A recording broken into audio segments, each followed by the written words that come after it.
Good morning and welcome to ZSL London Zoo. My name's Billy and welcome to Billy's Day out at the zoo.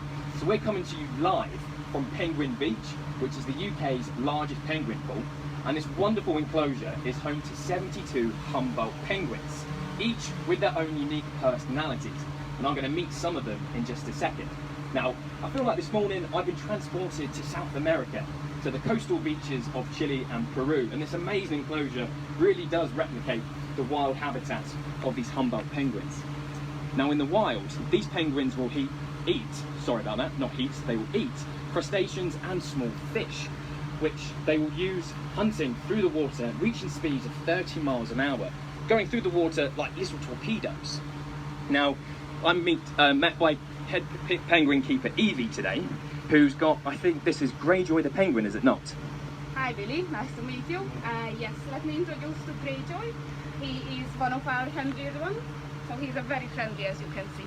He's super friendly, so because he has been hand-reared, yes. And at the minute he's beginning to look, forgive me for saying this, but he's looking a little bit shabby around the edges, isn't he?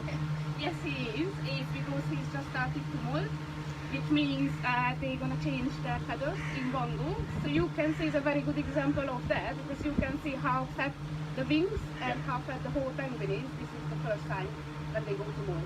And how long roughly will it take for Greyjoy to molt all of his feathers and get his new lot through?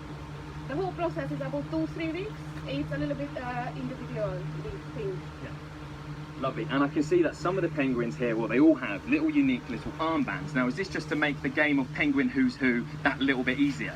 Yes, definitely. So our penguins have their belly spots, which is all identical, but for us it's so much easier from the distance. For example, if we can recognize them, so we use these wing tags, which are all different color, and we put different beads as well on them.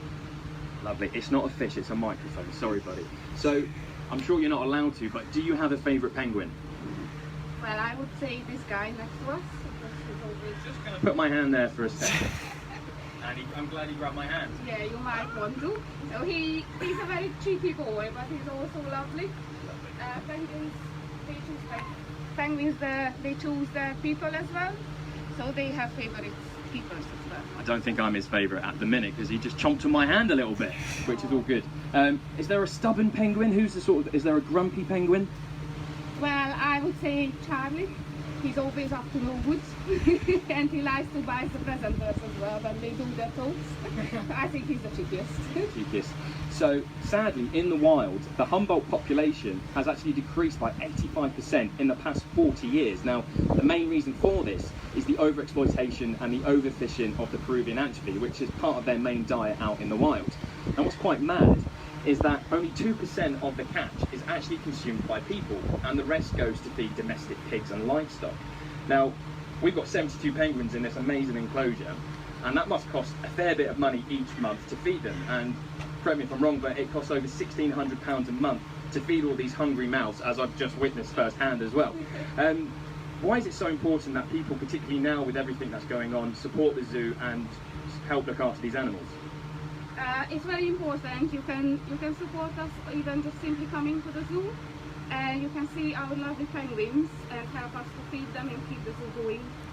Which is the most important thing, and having populations like this ex situ in this fantastic enclosure just helps protect them for the future, and also their wild cousins out in South America.